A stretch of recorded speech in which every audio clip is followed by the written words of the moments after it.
လက်ရှိမော်တာလေးကတော့ကောင်းတယ်ပေါ့နော်ဒါဝန်တန်မော်တာလေးဝန်တန်မော်တာလေးဆိုတော့ကျွန်တော်ဒီမိုင်းတုံးခံတော့ရပေါ့နော်ဒါဂျပန်မော်တာတွေကမိုင်းတုံးခံတော့တယ်ဂျပန်စပစ္စည်းရတော့ဝန်တန်မော်တာများပေါ့နော်အဲ့တော့ကျွန်တော်ဝန်တန်ခံတော့မဲ့အားလေးကိုတစ်ချက်စမ်းပြရမယ်ဒီကောင်လေးကောင်းတယ်ပေါ့ကောင်းမယ်ကျွန်တော်ဒီဝန်တန်မိုင်းတုံးလေးဝန်တန်မော်တာလေးပြီး220မော်တာလေးပေါ့နော်တူတူပါပဲမော်တာ size ကတော့တူတူပဲဒီဝက်ပဲခွာသွားပေါ့နော်အဲ့တော့ဝန်တန်က220လာသိအောင်ကြည့်ရမှာဒီမှာကြည့်ရမှာပေါ့နော်ဒီမှာသူဟိုပါပေါ့စာလေးပါပေါ့နော်ဂျနိုမီ swing motor ဒါ 1DK ပါပါနော်ဒါသူပါပို့တိတ်တွေပါနော်100မြန်းဆောင်125ပေါ့နော်ဒီမှာ ampere ပါတယ် 0.7 ပေါ့နော်အဲ့တော့ဒီမှာပို့တိတ်ကိုကြည့်လိုက်ရင်100ပို့ဆိုတာတွေ့ရတာဒါ100 1 တန်းပို့ဆိုတာသိရတယ်နော်ပြီးရင်ဒီမှာ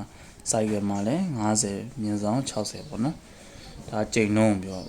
အဲ့တော့ပို့တိတ်မှာပဲကျွန်တော်ကြည့်ရမယ်နော်ပို့တိတ်မှာ100လို့ရေးထားရင်125လို့ရေးထားရင်ဒါ1တန်းပို့ပေါ့200ဆိုရင်တော့220ပို့ပေါ့နော်ဒါ125 100ပဲရေးထားပြီးတော့ကျွန်တော်ဒါ100ဟိုလေဒီကောင်လေးဆိုရင်ကျွန်တော်ဒီလိုမျိုးမိန်နှုန်းလေးခံတော့ပြရမယ်နော်မိန်နှုန်းတော့ကြီးသေးရအဲ့တော့ကျွန်တော်ဒီကောင်လေးကိုချက်စမ်းပြရမယ်နော်အားကျွန်တော်ဒီချင်းလေးပါလေးနဲ့မတုံးတော့ဒါရပဲကျွန်တော်လောက်လိုက်မယ်နော်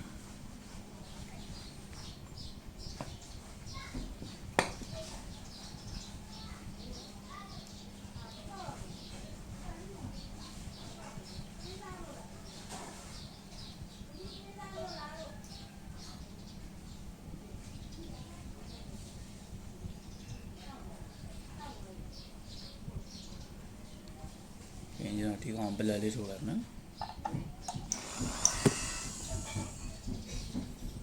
ဒါတရားလေးဆိုတော့နည်းနည်းကျန်နော်ကျန်တာလေးဘယ်လိုပြန်လဲဆိုပြမယ်နော်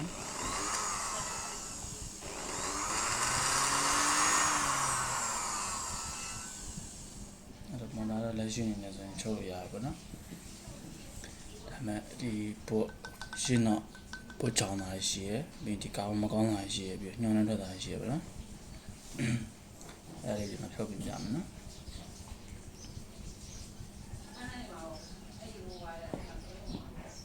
ဒါတော့အထိုင်လေးပေါ့သူ့ထိုင်လေးကျွန်တော်ပထမ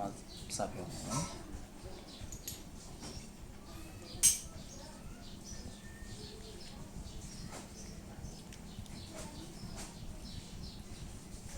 သူ့ထိုင်လေးမှာပြောတယ်ပထမဆုံးဒီပုံမှာကျွန်တော်တို့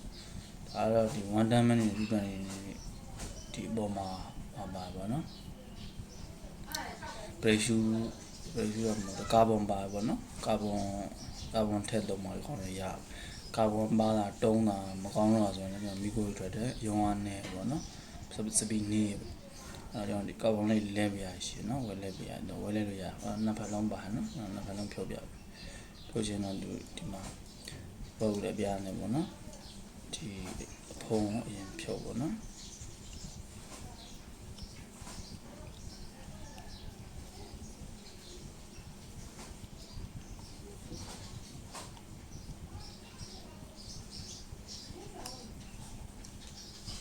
အားဖုံးပေါ့နော်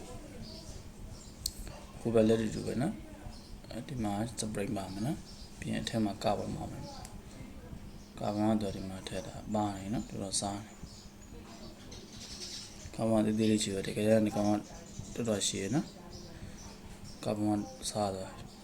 ရင်ကျွန်တော်ရုံဆွဲကြမယ်ညှောင်းနှမ်းနေထွက်မယ်ပေါ့နော်အဲကာဗွန်လေးဝဲလဲလို့ရကာဗွန်အိတ်သေးသေးလေးနဲ့လာဝေးရောက်နေဝဲနော်1 tန်းကာဗွန်220ကာဗွန်ဆိုပြီးပြောဝဲလို့ရနော်ဆက်ဆိုင်နေပေါ့ဝဲနော်စေးရတဲ့မရှိဘူးပေါ့တက်ပြီဆိုရင်ကျတော့ကျွန်တော်ဒီမှာအထက်မှာအထိုင်ရှိဘူးနော်အထိုင်မှာပေါက်လေးရှိရပေါ့အဲ့ပေါက်ထဲမှာကျွန်တော်4000ရှိရပြရှိရနော်သူကတဲ့မဲ့ပုံစံမှာတင်းလေးထိုးမထင်နဲ့တင်းထိုးမထင်နဲ့ကျွန်တော်တို့သူ့ဟာလေးနဲ့အန်ကြမဲ့ဟာထည့်လိုက်ကွက်တီဆိုဝင်နော်ပြီးရင်ကျွန်တော်စပရင်လေးထည့်ပေါ့စပရင်လေးထည့်မယ်နော်စပရင်လေးထည့်ပြီးတော့မိုင်းပြီဆိုရင်ကျွန်တော်ဒီဝါလေးထည့်မယ်နော်ဒီကောင်လေးထည့်ပြီးတော့ကြက်လိုက်ရင်ကျွန်တော်ဆင်းပြေပေါ့အပြီးဒီဘက်တစ်ချက်ထပ်ပြပြီနော်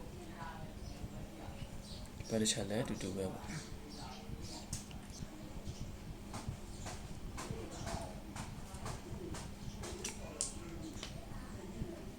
ဘက်တစ်ချက်လည်းဒီပဲနော်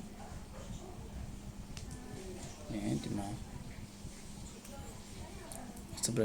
separate လေးပါနော်တူတူပဲကျွန်တော်ကာဗွန်လေးထုတ်ချိုးကာဗွန်နဲ့ကြက်နေရတာရှိရနော်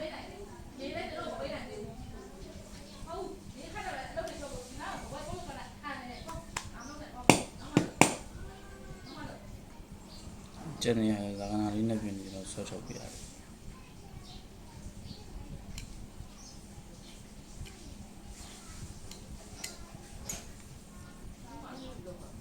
အဲ့လိုထုတ်လာရပြီနော်ဟုတ်ကြတာဒီလိုကာဗွန်လေးကာဗွန်တိုး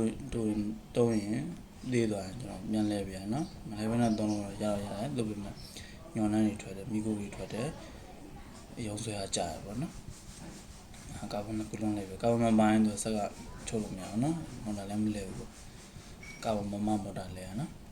အဲ့ဒါလေးဖြုတ်မယ်နော်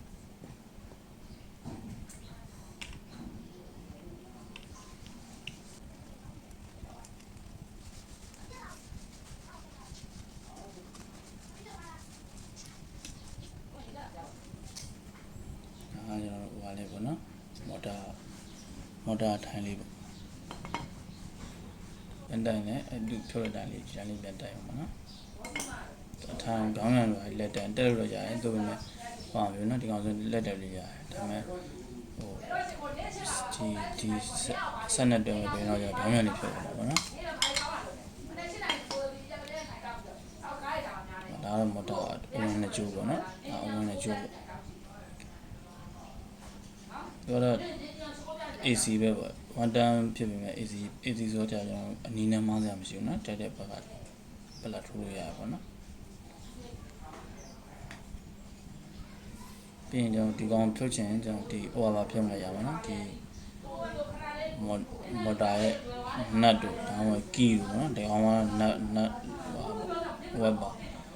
နပ်ပါပေါ့နော်တချို့ကလည်း key ပါပေါ့ဘာပဲမှကျွန်တော်အဲ့ဖြုတ်ပြီးဒီကောင်ဆွတ်ထုတ်ပေးရတယ်နော်ဆွတ်ထုတ်ပြီးတော့မှဒီကောင်ဒီမှာနားနှလုံးရှိရနော်ဒီနားနဲ့ချုပ်တာဘောနဲ့ချုပ်တာအဲ့ကောင်ဆွတ်ဒီနားနှလုံးဖြုတ်ပြီးဒီအဖုံးခွဲရင်ကျွန်တော်ဒီကောင်ဖြုတ်မှရမှာနော်ဒီကောင်မဖြုတ်ရင်မရဘူးဒီကောင်ခွာရင်နားမှာတခုအမိုက်ဒီထဲမှာဝင်တတ်တယ်နော်ဒီမှာမုံမိုက်ဝင်လာဆိုရင်ရှင်းထုတ်တာဒါမှမဟုတ်တခုလဲကျင်လာဆိုရင်ဖြုံလေးပေါ့နော်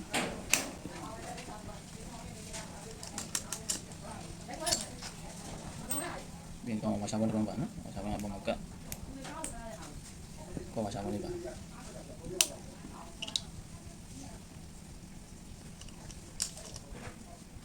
ko masama ni no bien ကျွန်တော်ဒီကောင်လေးကိုဆွတ်ထုတ်လေးရတယ်ဆွတ်ထုတ်တာကလည်းအထိန်ပြီးတော့ဖြုတ်ပေါ့နော်ပြီးရင်ဒီထဲမှာတော့အန်ရိုက်ထည့်လိုက်အားတော့ဒီနောက်ပုတ်ပေါ့နော်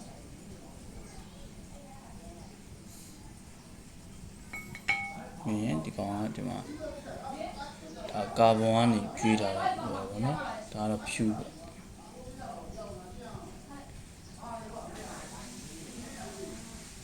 ဒါကာဗွန်ဒီနှစ်ခုရဲ့ထဲရနော်ကာဗွန်လေးကျန်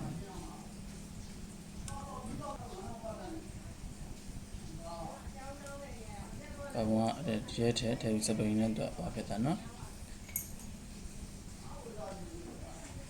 ကာဗွန်ကဒီကောင်လေးကိုထိဒီကောင်လေးမဲနေပေါ့နော်မဲနေကျွန်တော်ကော်ပတ်နဲ့ပြန်စားပြရရှိရနော်နောက်ဆိုရင်မီမကူပဲဖြစ်မှာဆိုလို့နော်တကယ်တမ်းဒီအဝင်အကျိုးကဒီအနေနဲ့ဟိုပါပေါ့နော်အဲကျိုးကျွန်တော်ကာဗွန်ကိုကျွေးတာပေါ့ကာဗွန်ကမှတစ်စင်ဒီကောင်ဒီမော်တာရဲ့ဖုတ်ကိုကာဗွန်နဲ့ပြန်ကျွေးရပါနော်ပြန်ကျွေးပြီးတော့လက်ဆက်ထွက်တာ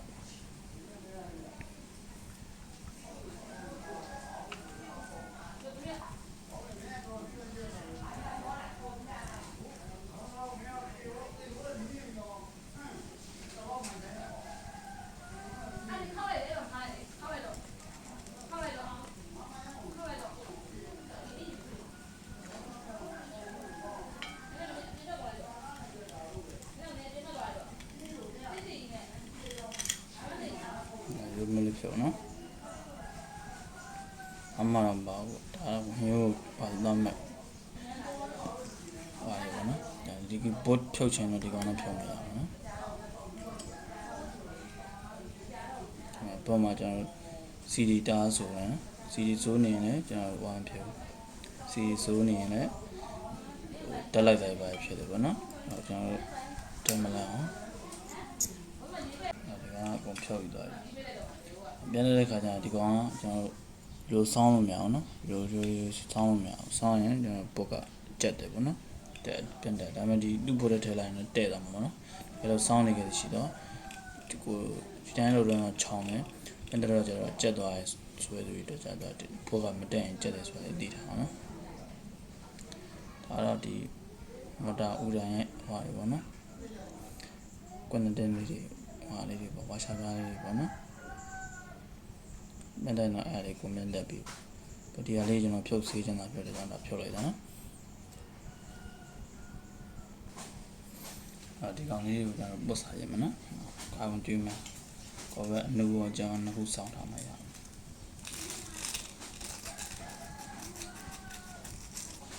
ဒီမျိုးပြောင်းတော့နော်မဲနေဟာပြောင်းတော့အကုန်ပုတ်တိုက်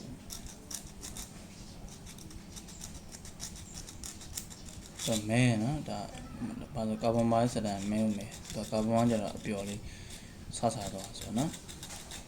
မဲတော့ရင်ကာဗွန်မတိုးတော့ဘူးနော်ကာဗွန်တက်တာလည်းမတိုးရရှိ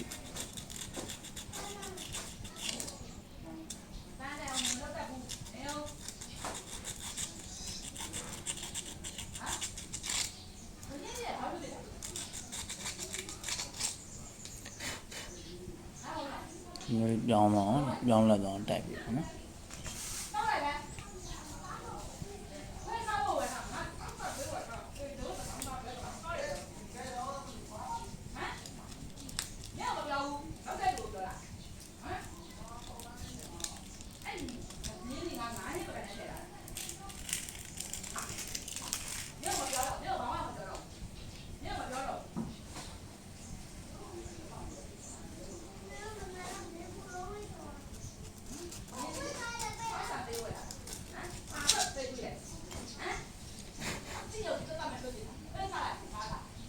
ရရပါနော်ပြောင်းတော့စားအထက်မှာဘန်ကားတစ်ခုရှိရနော်အဲ့ဘန်ကားဒီကောင်မော်တာကိုပြန်အေးအောင်ပေါ့နော်အေးအောင်မြန်ပြီးတော့တက်ပြီးဘန်ကားလေးပေါ့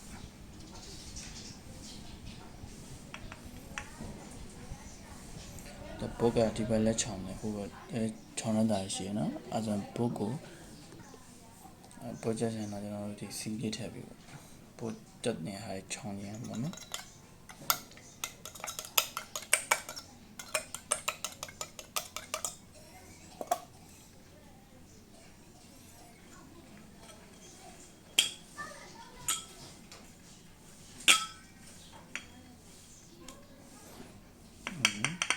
ချောင်းလေးလောက်ပြီနော်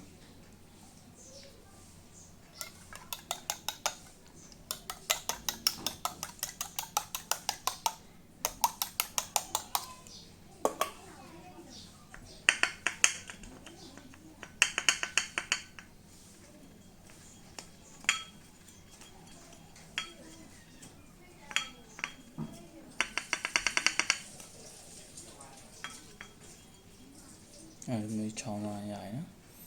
ချောင်းလာပြီးဆိုရင်ကျွန်တော်ပြန်တက်တော့မှာပေါ့အကုန်လုံးပြီးသွားပြီဆိုဒီနရှင်းလေးနည်းငယ်လေးတော့ပေါ့နော်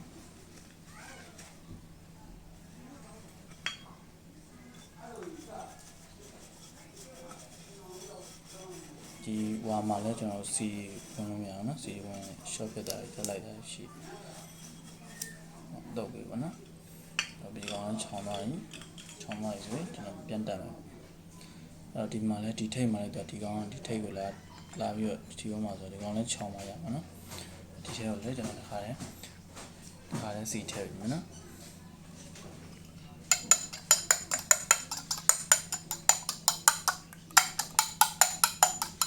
စီဘူးကကျွန်တော်ဟိုဟာဖြစ်နေကျွန်တော်စီဘူးကလေးတော့ကျွန်တော်ဟိုဖြစ်မြန်တော့နော်ခောက်ဖြစ်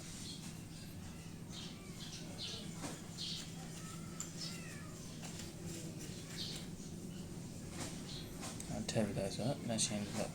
ပြီးတော့ကျွန်တော်ကျန်လေးဆိုရလိုက်မယ်နော်ဒါပြီးဒီကောင်လည်းချောင်းမအောင်လုပ်လိုက်နော်ဒါဆိုရင်ကျွန်တော်ချောင်းမရည်နော်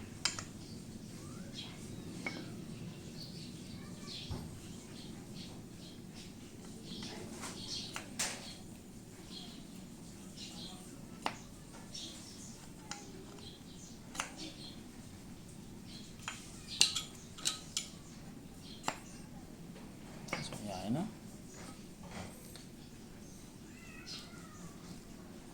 အဲ့ဒါရင်ကျွန်တော်ဟောလောက်ပြန်တက်တော့မယ်နော်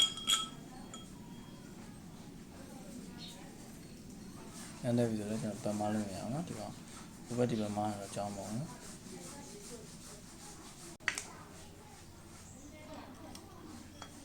ဒီဆန်းတော့ဝါကျိုးလေးထုတ်တာဆိုဝါကျိုးလေးတွေဒီဘက်ဘက်ကနေပြန်ထည့်မှာပေါ့နော်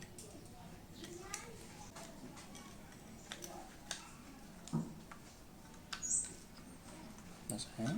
ရသွားပြီပေါ့နော်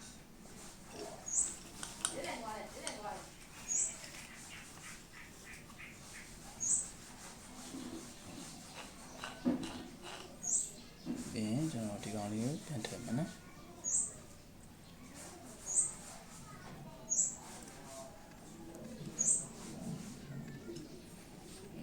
ဒီကောင်လေးပြန်ထည့်ဖို့ဒီကောင်ကတော့အရင်ဒီဟိုနဲ့အရင်ပြန်လောက်ရဆိုတော့နော်ဒီအမ်ဘာလေးရဆိုတော့ဒီကောင်အရင်ထည့်မှရအောင်အကြောင်းလေးတော့ပေါက်ထည့်လိုက်ပါနော်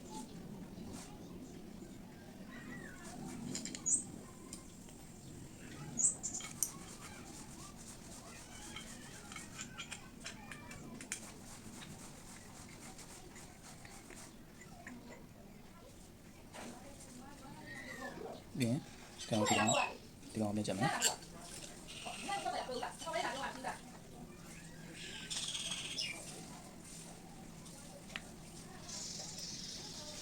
ဒီနောက်ပေါင်းနဲ့ရှိပေါင်းနဲ့လည်းတန်းအောင်လုပ်ပြီးတန်းအောင်လုပ်ပြီးကျွန်တော်ဒါချိန်ပါတော့ပြင်ဒီဘက်ကဟာလည်းထည့်မယ်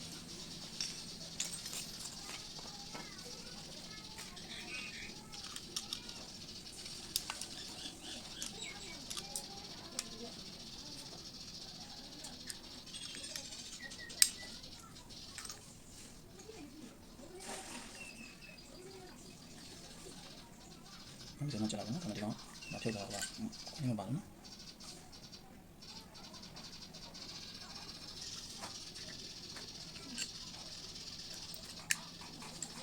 ။နားတော့ပြန်။ဟုတ်ပြီ။ချက်ကြည့်ပါနော်။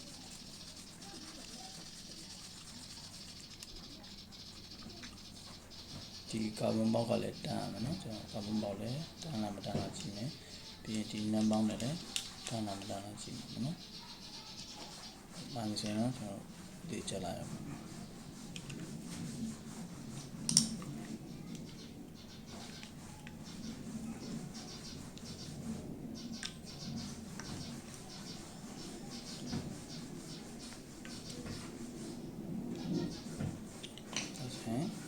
ကိုချင်းနာလို့ရတယ်နော်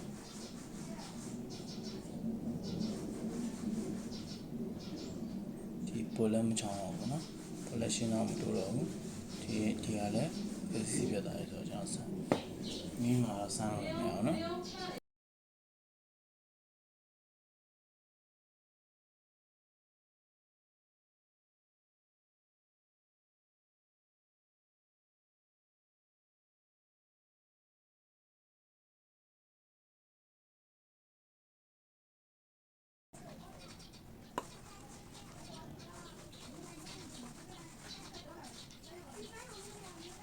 ကောင်းလေးနဲ့ချက်လို့ပေါ့နော်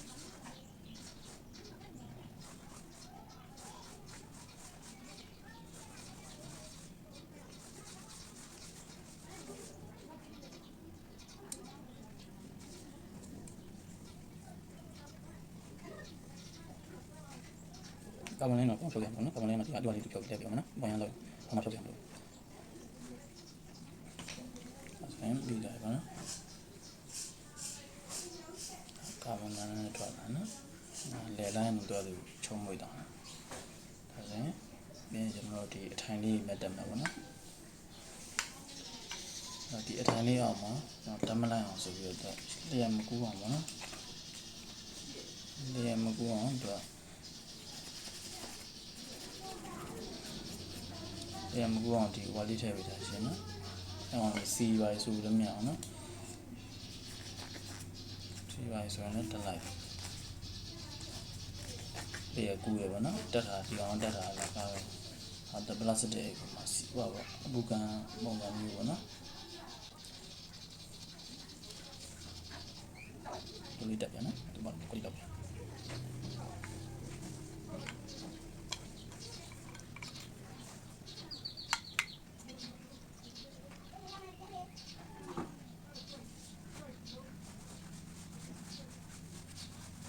အဲ့ဒီဘောင်းနဲ့အောင်နဲ့ညီအောင်ညီပြီနော်ညီပြီမှာပိုင်းပြီးဆိုမှချက်မယ်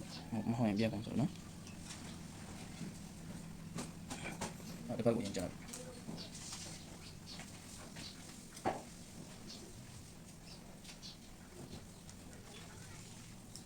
ဒီဘက်ကိုချက်ပြီမှာဒီဘက်ကိုလိုက်ချက်တာပို့ပါနော်